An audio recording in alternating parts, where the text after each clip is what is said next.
Now we will resume with the international panel discussion. And today we will have a special session to have some in-depth discussion and talks on urban lighting. And this session we have a moderator, so please allow me to introduce him onto the stage. So ladies and gentlemen, please welcome Mr. Mark Barton-Page with a big round of applause to lead the session.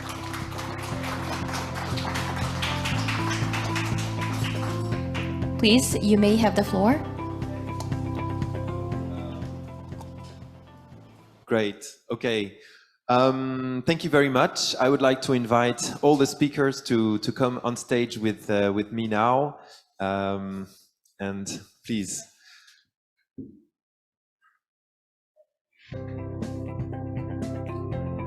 So as was said previously, you can find a QR code on the program, and if you flash it, you have all the bios of the speakers.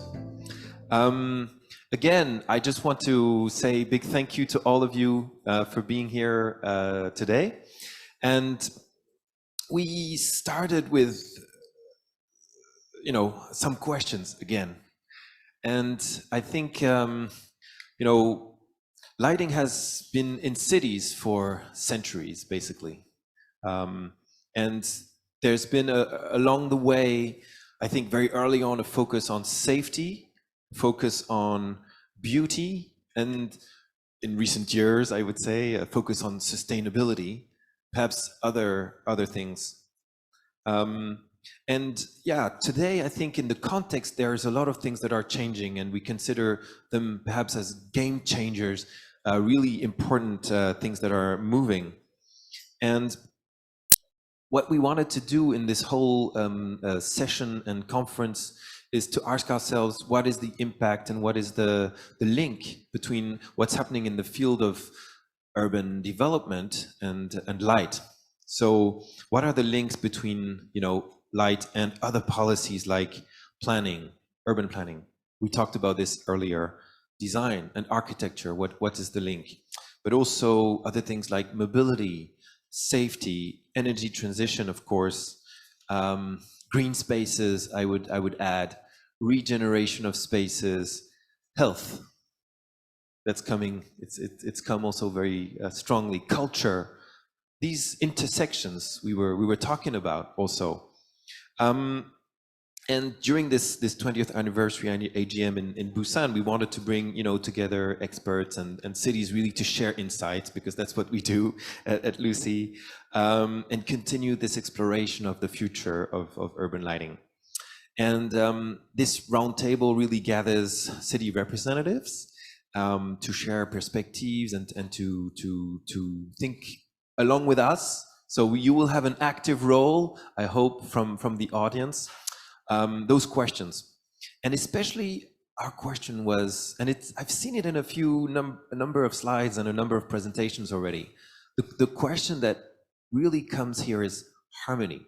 How do we achieve this harmony? So I won't get into the metaphor with music, but you can feel it. How do we achieve this harmony between light and darkness? This was also discussed a few times. How can we improve our quality of light? Also by, of course, adjusting the way we use light. And this question of health and well-being comes back. But in a balance with our nightscape, and how do we maintain that? Because it's not all about just our own individual feelings, etc. It's also about a collective thing, being a city. So there's a nightscape too. So these are the questions. They're a bit hard questions, but we like hard questions, because I think, if we don't ask the hard questions, who will?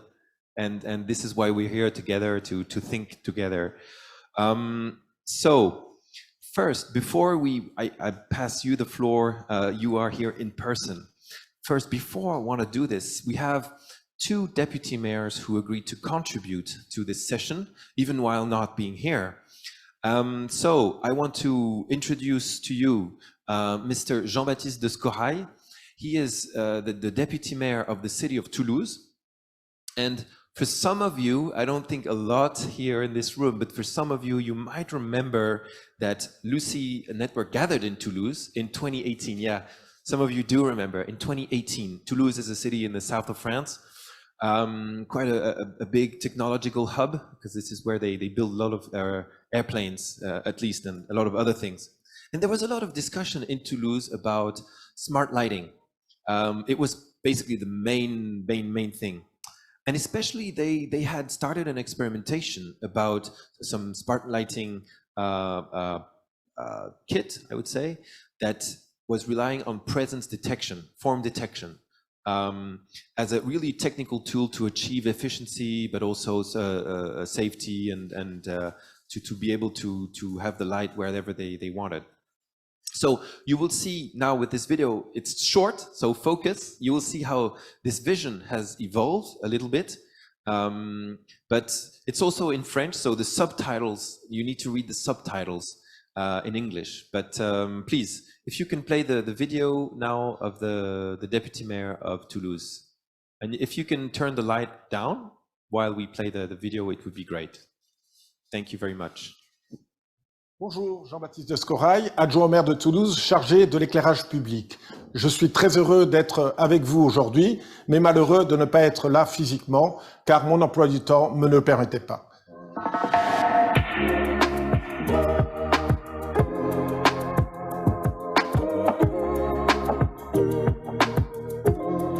Toulouse, ville de 500 000 habitants, a été depuis 2016 en avance sur toutes les autres villes de France pour travailler sur la mise en place d'un éclairage qui nous permette d'économiser beaucoup d'énergie.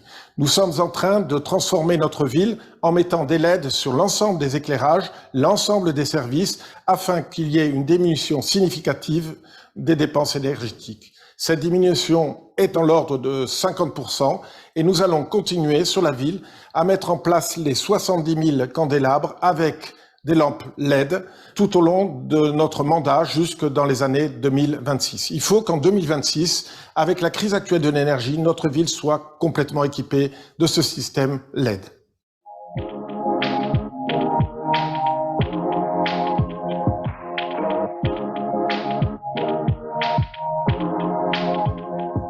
Au-delà de la mise en place du LED sur l'ensemble de notre ville, nous avons décidé à l'heure actuelle de mettre de l'éclairage intelligent à la fois dans des quartiers périphériques afin de diminuer encore de 80% le coût de l'énergie des LED.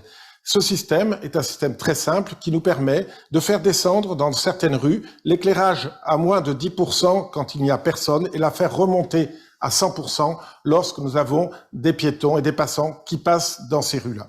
Cette action, à l'heure actuelle, est en train de monter en puissance. Nous avons à peu près 2000 candélabres équipés comme cela dans les zones périphériques et nous permet également d'éviter qu'il y ait des zones de non-droit et donner aux Toulousains un sentiment de sécurité.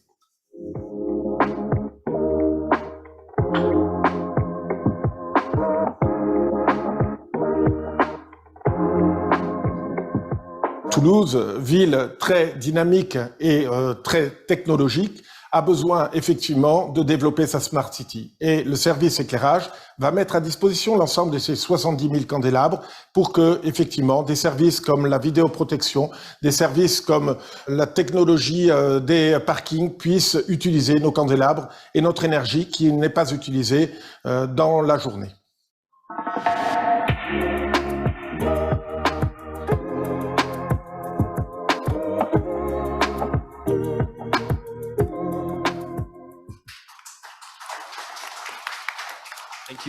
Thank you very much, Mr. de Scorraille. You know, I think that was also a political vision that is shared here.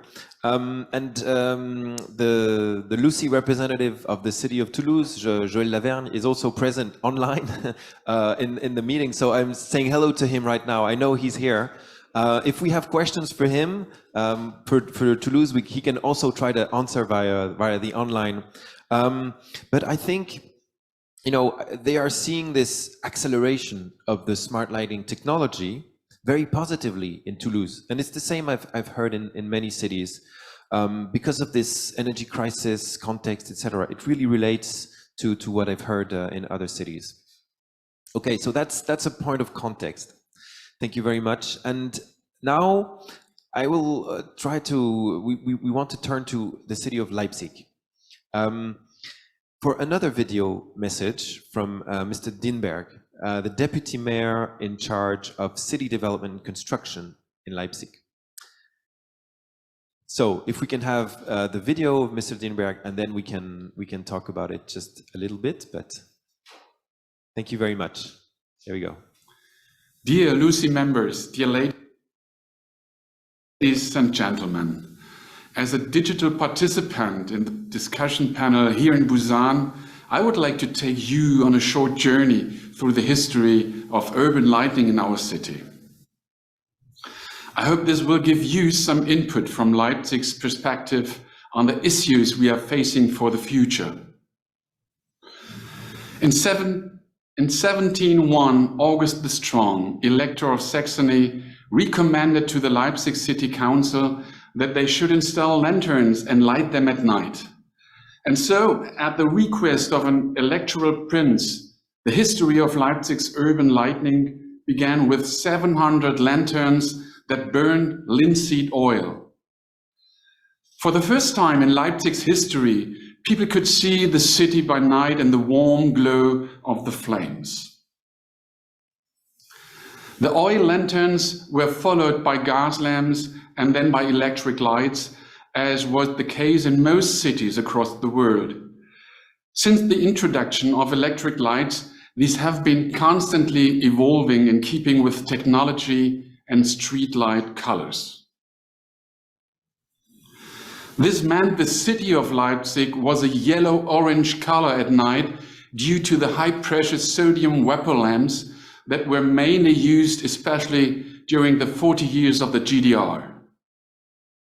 The city's lighting was designed to be efficient, and this was essential. As early as the 1970s, it was important to save energy in both East and West Germany. So the color of lighted areas was not really an issue. The people of Leipzig have been used to their yellow-orange light for decades. But technological advances and LED lighting have led to major changes in the look and feel of the city by night.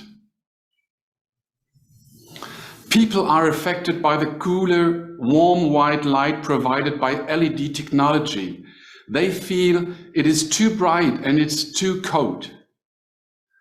Like many other cities, Leipzig is now faced with the challenge of developing new concepts that not only meet technical, legal, and financial specifications, but also place a clear focus on improving the appearance of the city by night. This is why our current lighting master plan specifically aims to achieve harmony between light and darkness across the city. Leipzig is geographically defined by a green area running from north to south. This is a floodplain forest that splits the city in two halves. Leipzig's floodplain forest is one of the most well-known and impressive of its kind in Germany. It stands to reason that this recreational area, so vital for the people of Leipzig, needs to be protected at night and its significance retained for fauna, flora, and mankind alike.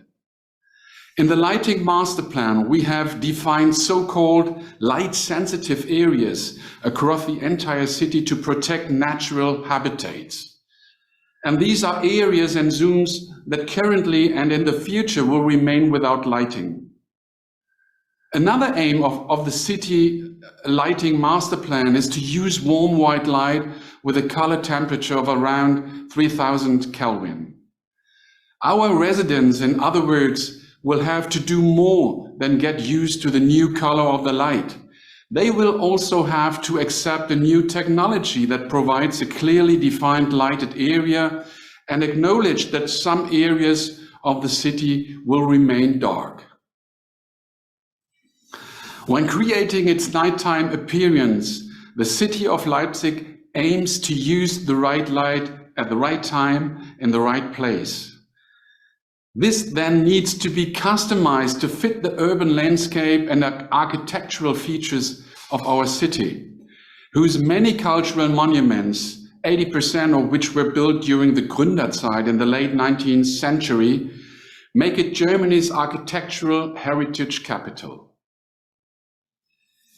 Leipzig has always been a city with a discrete lighting concept designed to suit its public spaces, and this is particularly visible in Leipzig's historical city center, where preserved original Schinkel lanterns have been equipped with LED modules and are still in use. Admittedly, Leipzig is treating itself to a little luxury here. 4 original copies of Schinkel lanterns that are lit using gas can be seen at the historic site of St. Thomas Church Square, where the frame, the monument to Johann Sebastian Bach. For architectural features, monuments, bridges, and rivers, we are careful to use only limited lighting. We developed a modern lighting control system ourselves to centrally operate and oversee the 56,000 lights used for street lights and illuminations. Integrated dimming and reduced lighting during the hours of darkness when there is little traffic ensure efficiency and energy savings in our operations management. Light is a subjective element, and each person experiences it differently in public spaces. As planners and designers, lighting experts and representatives of the lighting industry, we must address the new worldwide challenges and crises we face in lighting up public spaces.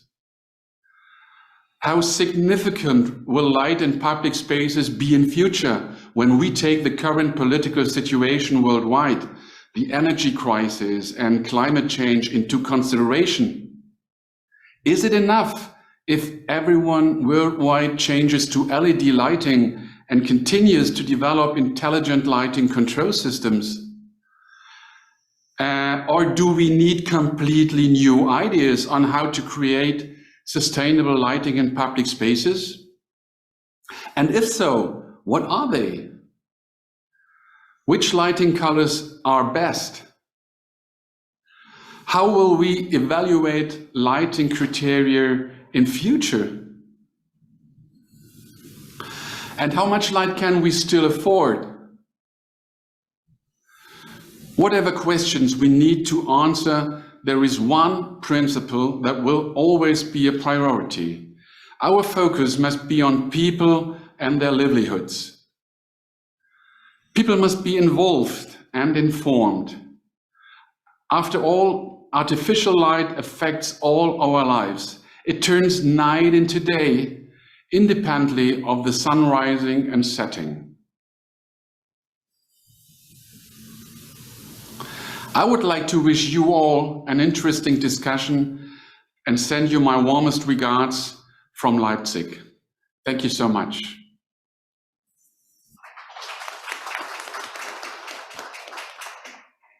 Thank you so much, Mr. Dienberg, for taking part in our meeting, also even as a digital participant, of course, and also taking us through this great journey, you know, in Leipzig from 1701, if I got that right, to the current lighting master plan challenges, visions and approaches. That it was very rich. I think that this intervention. Many thanks also, you know, these very clear and important questions at the end. Is LED and smart lighting enough? Or do we need a completely new way of thinking? Yes, perhaps, and you know, well, at least that's a question. How much light can we still afford, taking into account this big energy crisis we have in Europe? It's something very important. How to keep the focus on the people and their livelihoods. You know, I also point out here that there's Heike Bezier and Rainer Bath from Leipzig here in this room, so you can wave. And if you have questions from Leipzig and to Leipzig, don't hesitate to go to them. Or if you have questions now, they can also answer in this session. With this set of excellent questions, I'd like to transition to the speakers who are in the room. I'll just, say I have asked representatives from Glasgow, from Singapore, from Busan and Korea to explain how they envision to achieve this harmony. So it's also kind of an achievement, but it's still a problem, and it's still a complex harmony of light for the future of cities. So they have something like 10 minutes each, and then we can turn to questions and discussions with you and between each other. Thank you very much. I would like first to introduce Councillor Imran Alam, if you're okay to start, and also Heather from the Glasgow City Council. Please, Councillor, congratulations again on your recent election. And many, many thanks for being with us on stage today with Heather. Heather, you are an urban planner, a designer in charge of the city development plan in Glasgow. I think that's just very small introductions. I can let you present yourselves a bit more. Thank you very much, and I let you the floor now. Thank you. Thank you very much, Mark. Like Mark said, I was recently elected as a councillor for Glasgow City in May this year. I was not aware of Glasgow's involvement with Luce until I was asked to represent Glasgow on the organisation. And Heather here, all credit is due to Heather because she has helped me a lot during this transition. So she's the boss, not me. Thank you, Mark. We're delighted to be part of this fantastic panel where we all will have the opportunity to share best practice, learn from each other. That's what these networking events are all about. And to have it in such an amazing city like Busan is just unbelievable.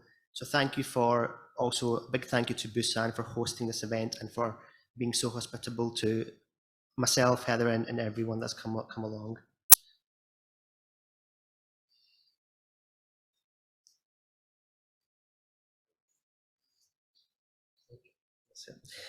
I don't know if many of you know where Glasgow is or where Scotland is. People usually associate London or England when it comes to talking about United Kingdom, but Glasgow is the beating heart, as you can see, of the Scottish economy and the centre of Scotland's only metropolitan region.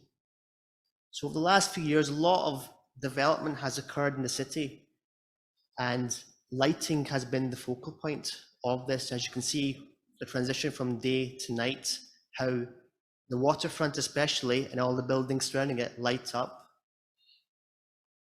The city is also full of great history and heritage, which has been mainly built around the river. So a lot of the development that's going to be happening over the next few years is focused mainly on the waterfront.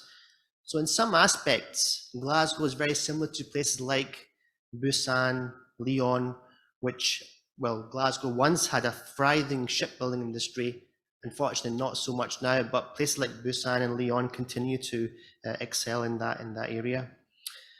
Now we have actually a very big and thriving education sector as well. We have 5 world-class higher education institutions, and we were recently ranked as one of the top green cities in the UK in which to live and work. Now, ironically, Glasgow, the word, comes from the old Gaelic language of Glastru, which means dear green place. So a lot of the lighting projects over the next few years will be focused around these parks and open green spaces. Glasgow remains at the forefront of development within Europe. So over the next few years, a lot of projects will be coming into fruition. So whilst there is academic achievement, next slide. Yeah, thanks. So whilst there is academic achievement, there are also many Glaswegians or the citizens of Glasgow who are not able to achieve their full potential, despite having 5 world-class academic institutions within the city. So where there are thriving communities, there are also high levels of deprivation within the city itself. So there's lots of poverty. So there's a very big divide or line between the rich and the poor. Unfortunately, the COVID pandemic has increased that gap. So the rich have got richer and the poor have got poorer. 40% of Glasgow's citizens, so less than half of Glasgow's citizens, actually live in the 20% of the most deprived communities in Scotland. So those are very frightening statistics. We also have world-class arts. World-class arts, culture and sporting facilities.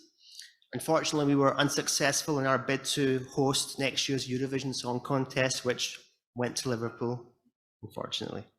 It should have come to Glasgow. But anyway, life expectancy is also very low in both males and females, amongst the lowest in the country.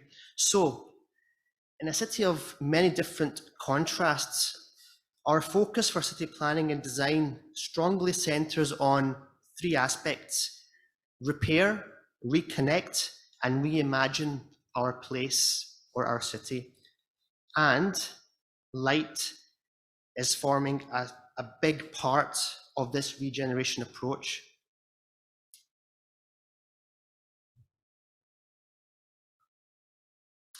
So alongside the social, economic drivers for change is also the environmental factor as well.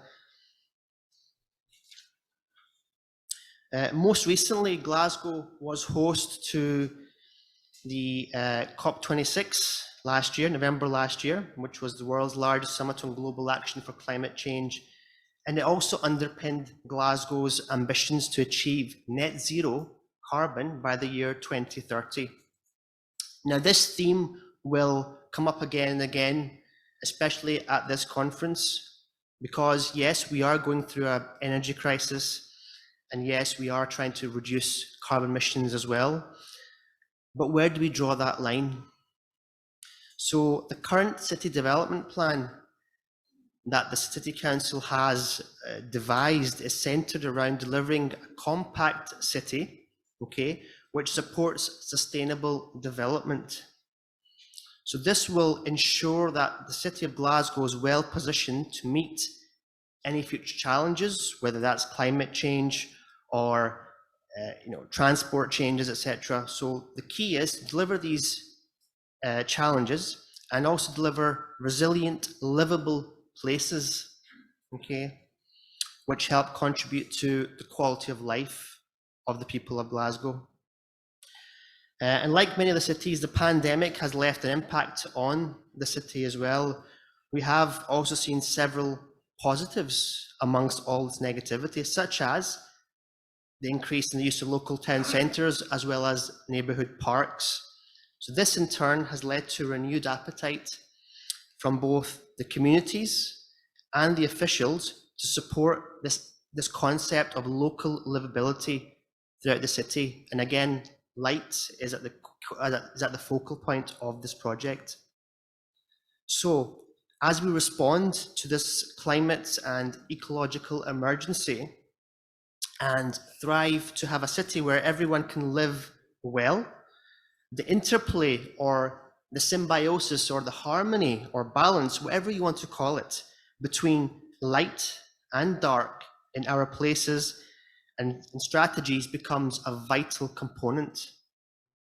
So to give a flavour of how we are approaching this in different ways and places, we will share 5 examples from Glasgow, projects which are in the pipeline or being developed as we speak. And what I'll do is I'll pass over to my colleague Heather, who will go through these 5 case studies with you.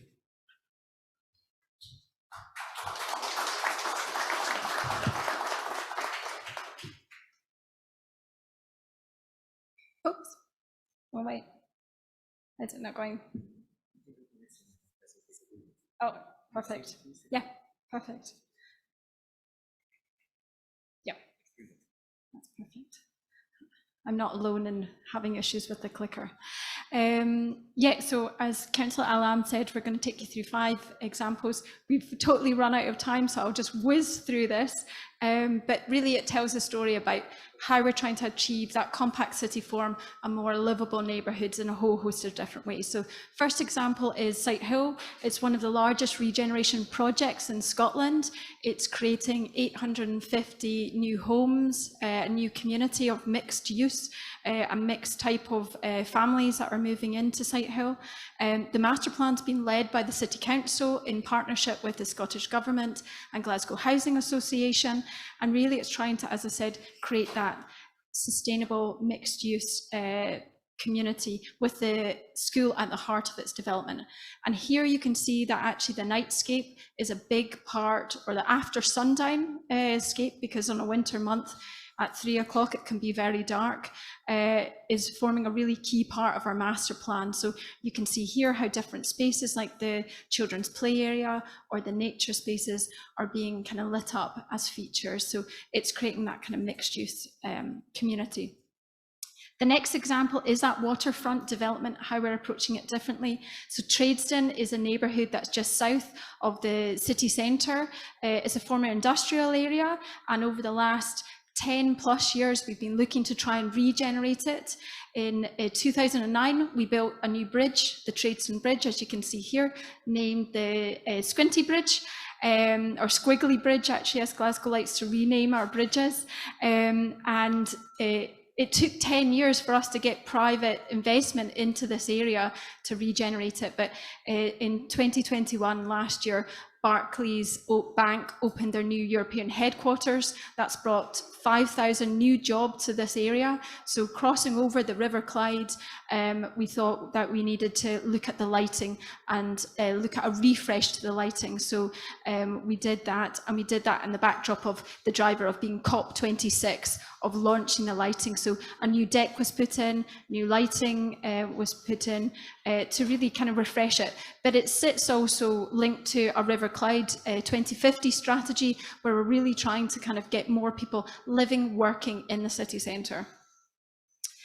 Next, I move to the west end of the city, where we look at our university campus. So the Glasgow University campus is investing £1 billion investment in a new campus with 4 different faculties, getting new buildings. But actually sitting behind the development framework is the public realm, because that's what links the campus to the community.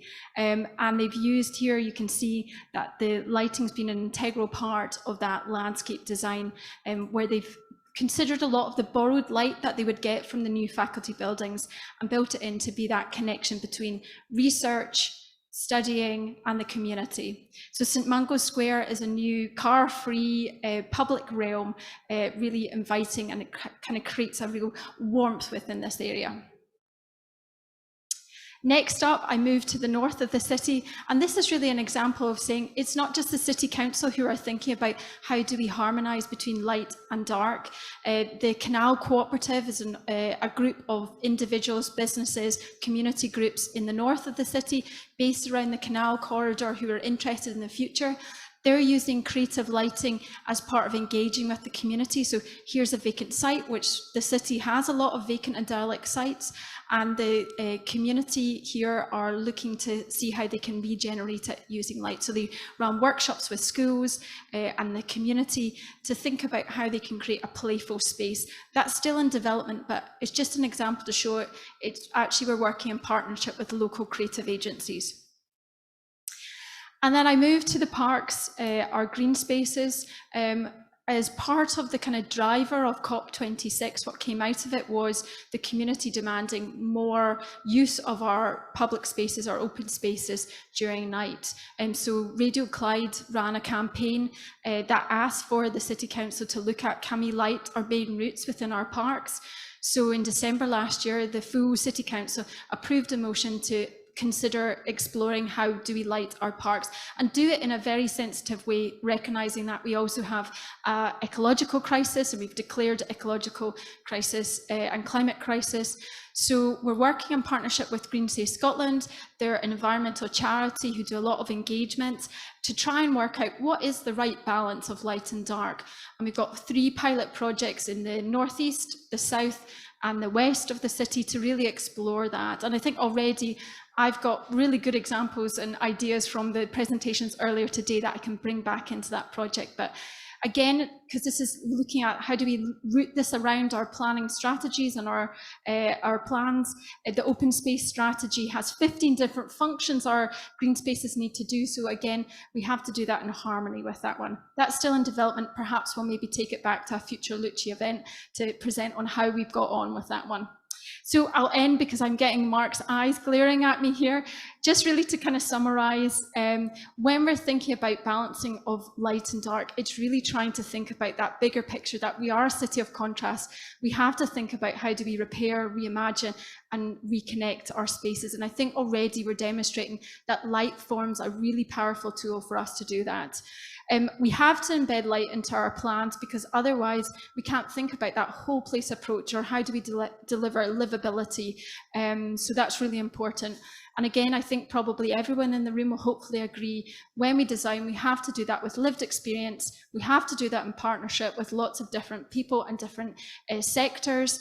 And we also have to be carbon conscious because we have to halt the damage we're doing on the climate as part of that. So that's us. Hope you enjoyed that. Thank you very much. Thank you. Thank you both. A bit too long, but honestly, no, it's fine because, you know, we need this. It's very, very interesting what you've just said, and also explaining the context of Glasgow as a city of contrast. This is, you know, contrast is a word we always use in lighting. It's very, very important. And also about the fact that, yeah, things need to be driven in partnership and with the community. I think that's very important, I guess. Thanks for the invitation back to Glasgow. I note that because there's a lot of things that we need to see and feel together. But yeah, thank you so much. If you have questions, you have notepads, so don't hesitate to note them down. And we'll have a question session after. So remember all of your questions. Thank you again to you both. Now I turn to you, Eliza, too. Thank you so much for joining us. Please, yeah, if you want to go to the lectern. So Eliza Chu is from the Urban Redevelopment Authority of Singapore.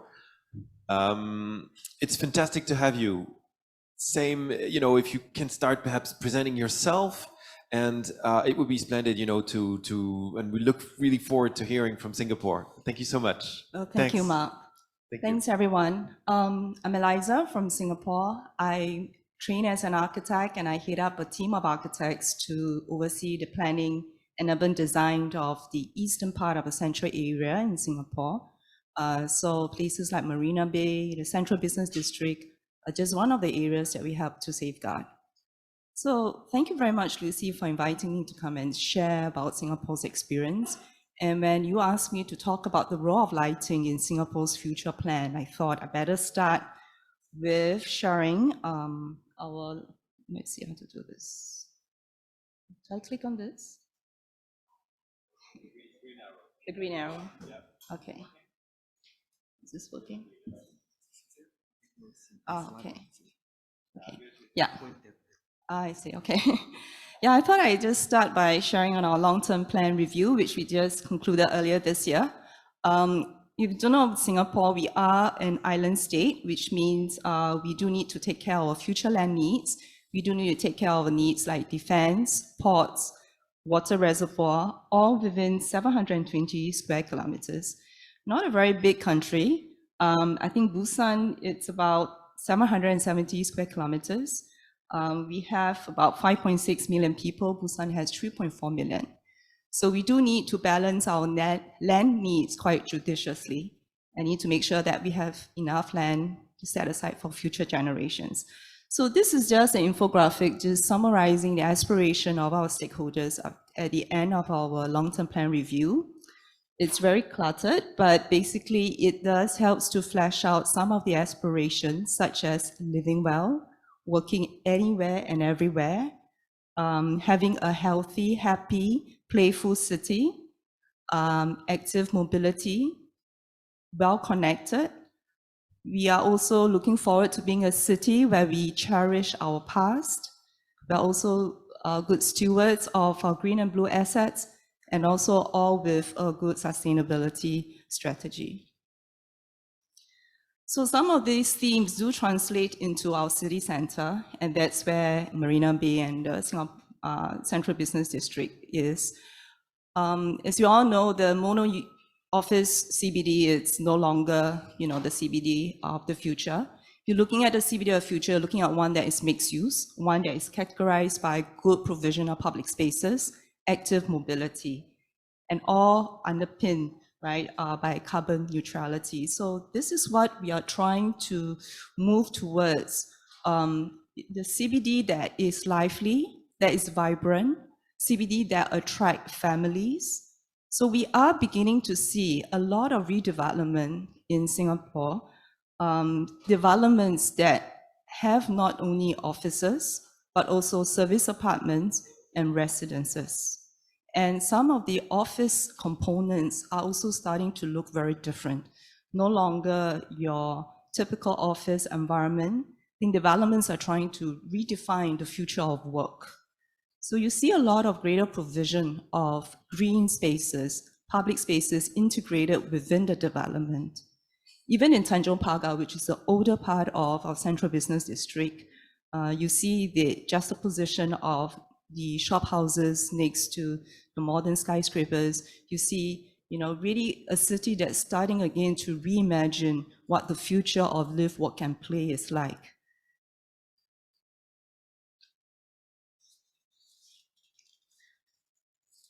So public spaces and parks will continue to be very important, especially when you live in a city that is so dense. And you need that breakout space, that green lung, that communal gathering spaces to build communities. And those are very important. In Singapore, we do pace out our development. We do have a land sales program where we do stage sites for redevelopment in tandem with market conditions, which means that in the meantime, we do have tracts of land that lay vacant for some time. And these are vacant plots of land that we can put to interim use, such as parks. We will continue to make sure that our CBD continues to be walkable, continue to be car light. When we started planning the CBD in the 70s and 80s, it was a very, I guess like all other CBDs, automobile-centric one. But as we move towards a more mixed-use and lively CBD, we're looking at one that is more human-centric. So we are looking to reclaim more spaces for pedestrians. These are just a few photographs of the recent pedestrianization efforts that we've undertaken. Some coming up in the future, such as the implementation of a transit priority corridor along Robinson Road, where we are going to reclaim space from the road carriageway into public transport priority corridor. So it is important to ensure that the city center remains lively not only in the day, but also at night as it becomes increasingly mixed use. And as I shared earlier, Singapore is a very small island state. We need to make sure that we optimize land use. So we need to make sure that the enjoyment of the city center extends beyond the daylight. And this is where night lighting is very important. It also increases dwell time in the city center. So lighting allows the creation of a night economy and a vibrant city. In Singapore, it's very hot and humid. So practically at night is also where people come out to play. People come out for their recreation outdoors. And this is again, the good use of lighting can help to extend one's enjoyment of these public spaces and help us unlock the potential of all these places. Lighting for us also allows us to stage large-scale celebratory events, bringing together large numbers of people. Here you see this nightscape on Marina Bay. It forms a natural backdrop for our National Day Parade. It is also important for our city branding, part of a tool of supporting tourism, which is a picture of the recent Formula One Grand Prix, lighting enables, I guess, the staging of the night race in Singapore. And you see the buildings turning on their festive lighting, again, all part of the city branding. So I heard many speakers talk about what is the harmony, right? And especially in this day and age where you do have a climate crisis. And I think the importance is to achieve, I guess, a good balance. And in Singapore, we don't mandate every development to light up. We do it very judiciously. We do mandate only certain areas to light up. And these are mainly the key areas that make up the signature skyline, such as Marina Bay, Marina Centre, and the CBD. So our approach is to ensure that the lighting is consistent, is coherent, it's not too overlit. And in fact, we tell you, you don't need to light up the entire building. You only need to light up your building crown, your key architectural features, and of course, at the ground plane, the cover walkways, the pedestrian passageways. So it's important to consider that there is minimal light spill or light pollution. In fact, as part of the building approval process, my team and I often have to go down as part of the night lighting inspection to make sure that the lighting schemes implemented are not too glaring and they do not shout out too much. So we do require developers, when they complete the developments, to install the lighting systems with dimmers so that we can adjust the brightness on site before we give out building approval. So we use lighting also as a tool to scout precinct character. I think Mr. Mende talked about how it is also important to consider how lighting helps to curate certain experiences, and we do that for the different precincts. In the civic district, because that's where the seat of government is, the lighting scheme is more subdued, it's more elegant. Contrast that with, say, the Bras Basah Bugis, which is an arts and culture district. So the lighting scheme can be more dynamic. We can allow luminous facades, it can go a little bit crazy. The other thing that we are increasingly seeing is lighting as social capital, right? Allowing, as I mentioned earlier, the extension of enjoyment of public spaces beyond daylight into the night. And this is important because especially if you live in a big city, you need to make sure that you do have the communal gathering spaces for communities to come together. It helps to build up a sense of well-being, a sense of rootedness to the city. Lighting is also a tool, if used creatively and artistically, to draw people, right, to draw footfall back to the city. You may not work in the city, you may not live there, but you may have a reason to visit. So night or light festivals are quite common. In this photograph showing a night festival organized by the Civic District Alliance. So you help to draw people down to the city center. Another one, iLight, which is a signature light event at Marina Bay, is a sustainable light festival. We invite artists from all over the world to commission pieces around the bay. Again, lighting as an art medium, to inspire and to create a sense of inspiration among its visitors. Lastly, lighting brings people closer to nature. It removes barriers to movement. Interestingly, we started with very low level of lights in our parks. And as more people come out and begin to use the parks and promenade, there's been feedback that the parks are not well lit. And we're moving in to increase the lighting levels in the parks. So as you can tell, night lighting is very important to Singapore and the city center. I think it helps to underpin a lot of a sustainable development and growth in the city. For one, it enables optimum use of land, supports the night economy. Beyond that, it allows us to scout precinct identity. And that is important for us because as we strive to be a global city, we also want to be an endearing home to our local communities. So lastly, I think light allows us to curate experiences. It opens up new possibilities for all communities. It is social capital, but it's also artistry with the power to inspire and uplift. Thanks.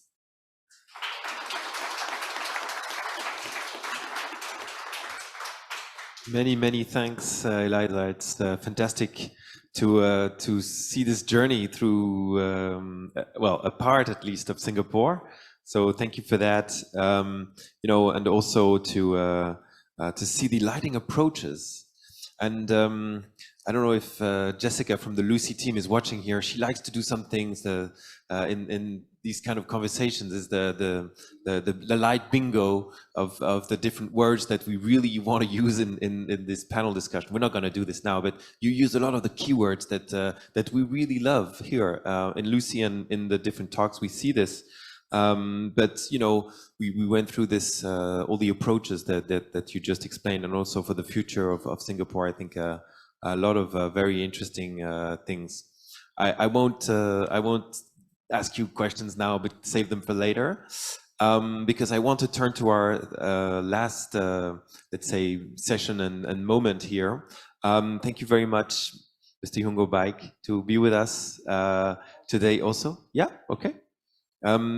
Baik, you're the chief consultant of ECOLANT. You're here also to represent Busan, but also a lot of other cities, and I would say the Korean link to light, and you will explain, but your roles in this context. I let you present yourself and also give your perspective about the future and your questions about the future of lighting to achieve harmony. Thank you. Thank you. So actually, when I get my email from a Mark about a harmony of light, what is harmony of life? Because still we have many issues, Ukraine, Russia, no harmony in there. Even my family is not easy to have a harmony.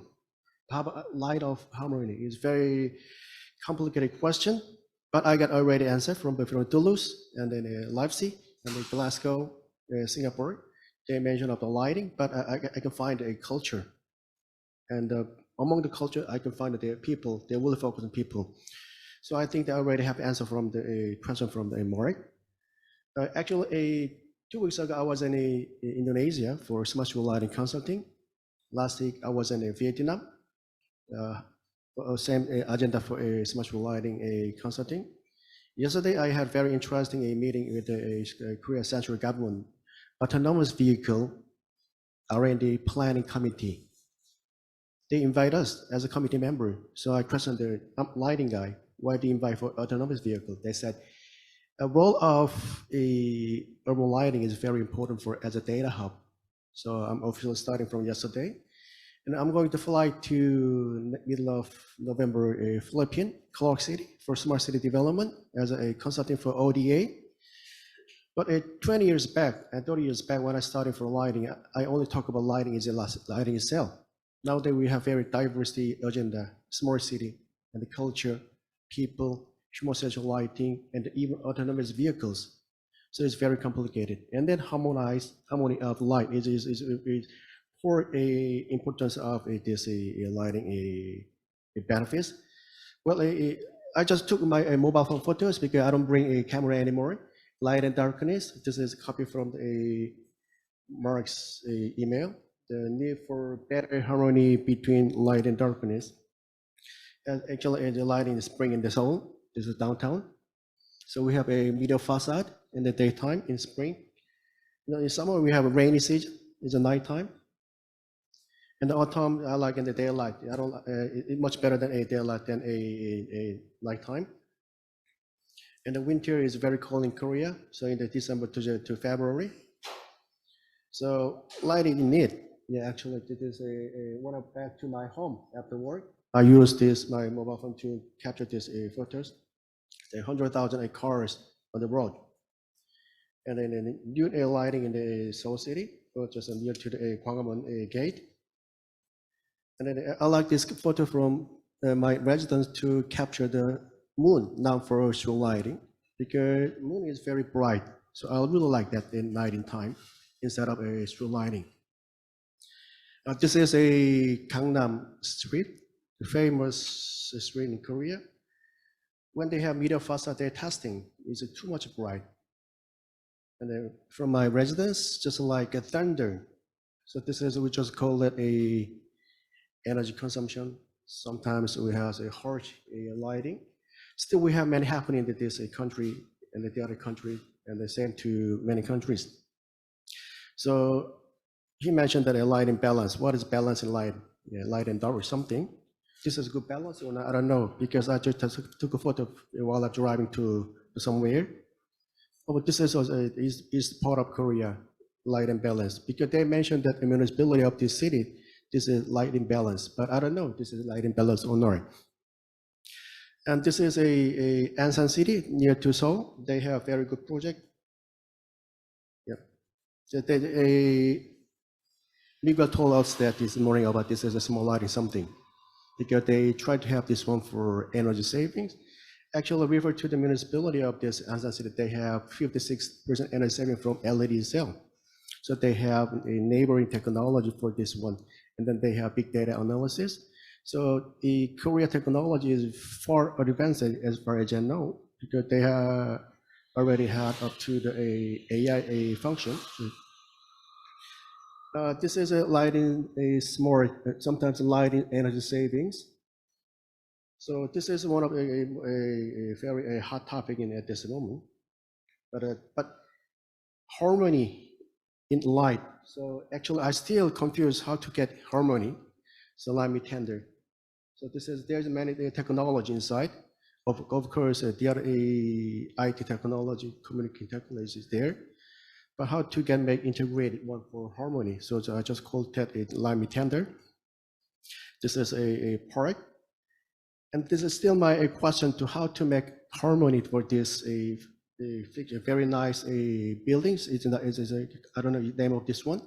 This is a center of ecology park. Still, this city is try to help to make better harmony in lighting these buildings, just like a pizza. So my question to your audience and then Mark and then you guys, so how to get harmony, but still there's many issues, many not harmonized attentions. So in order to make people happy, how to get harmony in lighting, because lighting with the people, we try to make harmony. So it's still my question. Even I'm spending 30 years in lighting industry as a consultant and technicians, still actually confusing to have harmony, because when you have different technology, so I don't want to have different culture. We just call culture changes, because Leipzig has very good LED plan, but I'm a little bit afraid of it. They try to change their culture because of this technology changes. Still, this is my question to you guys. Yep, this is all I have.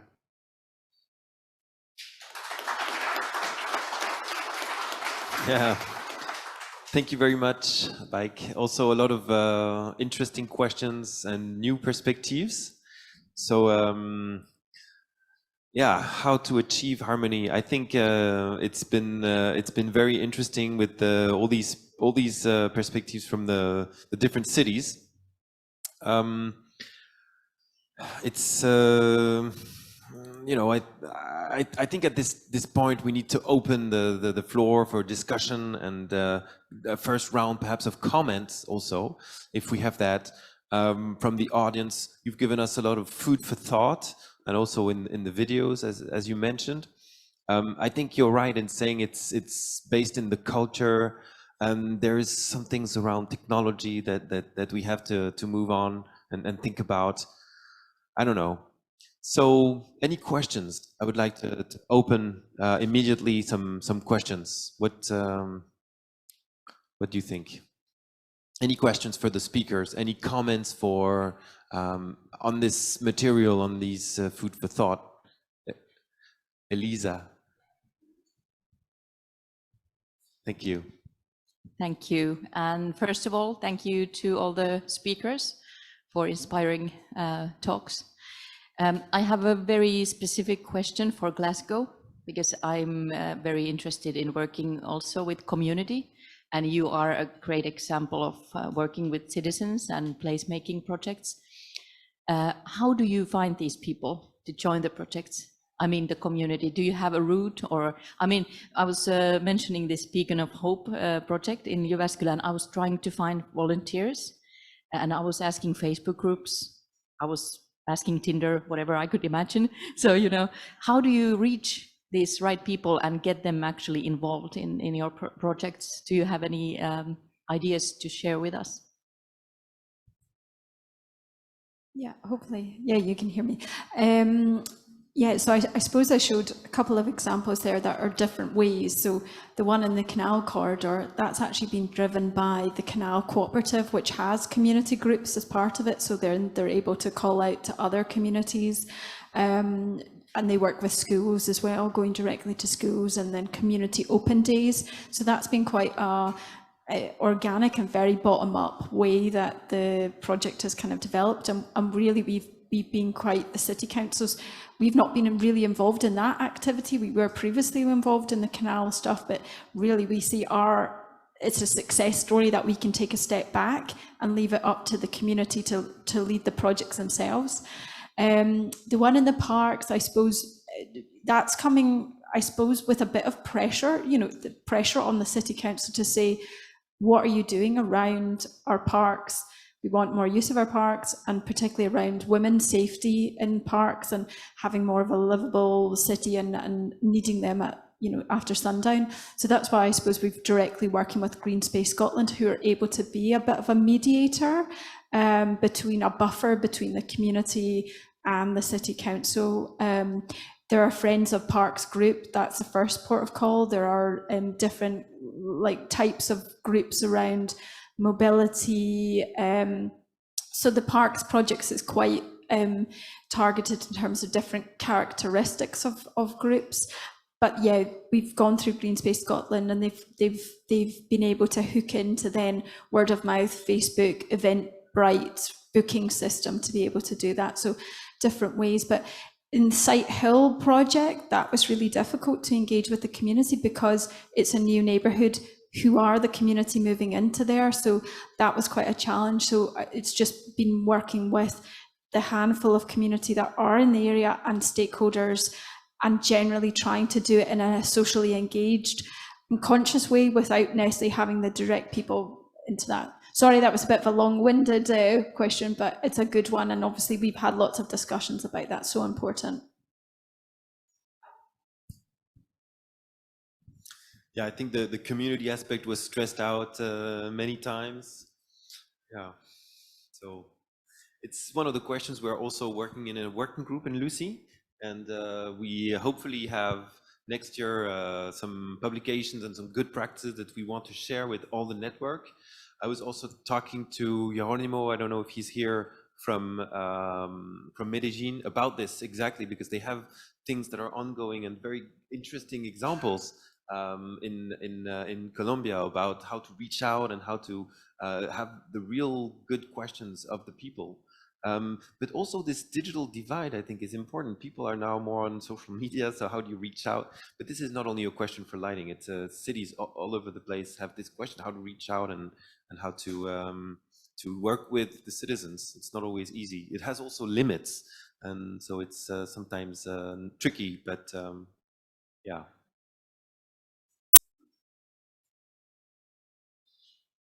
Any other questions? And don't hesitate. So we have Lars here from Gothenburg. Please, question. Yes, hello, Lars Åklund, Gothenburg City. Actually, I got two questions. One for Eliza. When you direct maybe a developer to mount dimmers, what are the regulations for what are the powers you can use to tell them to dim down or up or whatever? When working with developers, right? Yeah, with developers, builders, or contractors, or whatever. Thanks for that question. We don't issue them the planning permit. Okay. So you actually write that down in the permit? Yeah, so what happens is typically as part of the what we call the temporary occupation permit, before I guess inhabitants or people can move in, we will be called down to take a look at the night lighting.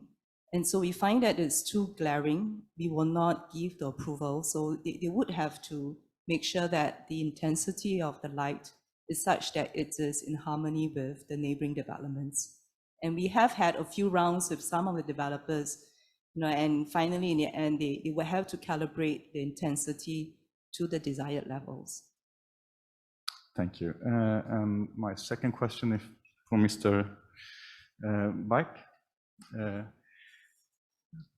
Quite a similar question, but addressed to outdoor advertisement. You showed a picture of this big ad, which was very over-illuminated. Is there any way that you would, with legislation or any other power, to have them dim it down or cut it out, or if it's too bright for the city? Because an advertisement like that could really ruin a total area of a city. Good question. Thank you for the question. Korea is kind of a regulation country. They have a bunch of regulation. Even in the Seoul City and the Busan City, they have many books, over 10 copies, different types of regulation. They have very directions. Yeah. But sometimes in the testing period, sometimes the commercial side, they try not to follow the regulation. That's the issues. Because this is, I think, that a culture difference, European cities and Asian cities, actually Korean cities, because Peter mentioned the community is very important. It's the initiative. Like a Korea case is a top-down policy, is very customized. So even we have many good regulation, depends on the commercial activities, how to follow. Yeah. But there is a regulation, very sophisticated regulation there, indeed. But still happening in the outdoor. Yeah. Okay, thank you. And thank you very much, all of you, for very inspiring talks. Thank you. Thank you very much. We have a question from Roger, and while the microphone comes, I can also say this is a very interesting question that we try to focus on in Lucy and try to find the different cultural, things about this private lighting. I know that it's also a question that you like, Roger, but this bottom-up, top-down issue, I think it's very interesting, very important. But it does not mean we cannot find a way that each city can contribute and talk to each other. You want to react to that specifically, and then we turn to. Go ahead. I think it will be on. Yeah. Just Lars, with regards to your question, my ward, the ward that I'm the councillor for, is Govan, and Govan is home to Glasgow Rangers Football Club, one of the probably a very famous club globally. And Glasgow Rangers Football Club have built a new building next to the stadium called Edmiston House, which will house like events and functions, etc. And one of the things they're doing is they're putting up a huge LED screen outside, which kind of doubles up as like a wall and a window. The reason they're doing that is obviously for advertising purposes and play highlights or clips from matches, etc. So when this went to planning, I also sit on the planning committee as well for the council. So when it went to planning, I received something like 17 objections to this from residents, because literally across the road from the stadium is flats or private properties where people stay. So somebody, when they open the window or look at the window, they'll see all this light coming in. So we had to put in restrictions. Yes, we gave them the go-ahead to erect this LED wall with certain things which they had to do to have the process or the application passed. So there, again, is a fine line between keeping the public happy and keeping private business owners happy as well, because the football club generates millions of pounds worth of revenue for this area. So they're a big employer in the area. They bring a lot of money from European games, hundreds of thousands of pounds per game. So where do we draw that line with trying to keep the public happy and trying to keep the private business owners happy as well? So it's difficult. I can empathize with the legal restrictions and the kind of the limitations which certain councils or municipalities have. But if you look at the long-term financial benefits, then it's certainly something which is worthwhile doing. Thank you. Please, Roger. Yeah, thank you. I have a question about Singapore. It's a tropical city with a very important, I would say, aspect of fauna and flora. So how do you manage to preserve nocturnal biodiversity with light pollution? Especially I'm thinking of the botanical garden that was lighted a lot. Do you think that with the new research you will evolve in this kind of lighting, or maybe change it to preserve much the nocturnal biodiversity? Or what is your policy about that?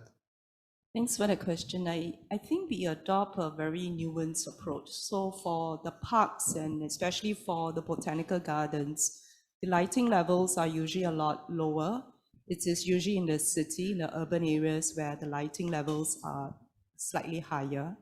So I do like to think that in most of our parks, like you mentioned, it is darker. We start off with lighting levels are very much lower because we respect the flora and fauna. But it may be even within the park, in a heavily trafficked zone, in an area where a lot of people come and gather, then the lighting intensity is slightly higher.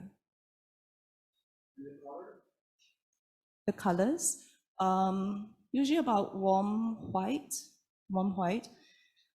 In Singapore, we like to take a color gradation approach. So for the skyline that you see in Marina Bay, usually at the lower levels, it's warmer color temperature, about 2005 to 3005 kelvins. As you go up in the roof crown, that's about 4005 to 6000 kelvins. This is a nice circle in the discussion because you remember in Leipzig, color was a big question. So, okay, do we have one more question? Yes, we do, from Elisa here. And it will be the last one because I've just been told then we need to continue with the program. But one last question, go ahead, thank you. This is actually a comment or to add something for the LED screens. I remember, maybe somebody remembers the city, but they were doing regulations also not for the brightness and not for the use of the LED screens, but also for the content. So they were doing, I think it was about 50% of the time, the content needs to be art and the rest can be used for advertising. So that would be maybe something that citizens can also take in a better way, especially if they can have local artists participating, and you can have the screen as part of the environment, as part of the public art, instead of just having like football adverts all the time. So it could be like a compromise, just an idea. Thank you. I can't remember that specific city, but we'll find it in our discussions. Okay, listen, I just want to say a big thank you to our speakers. Thank you so much. Eliza, Heather, Mr. Alam, and Mr. Baik. Thank you so much. It's been fantastic to have you with us. Thank you.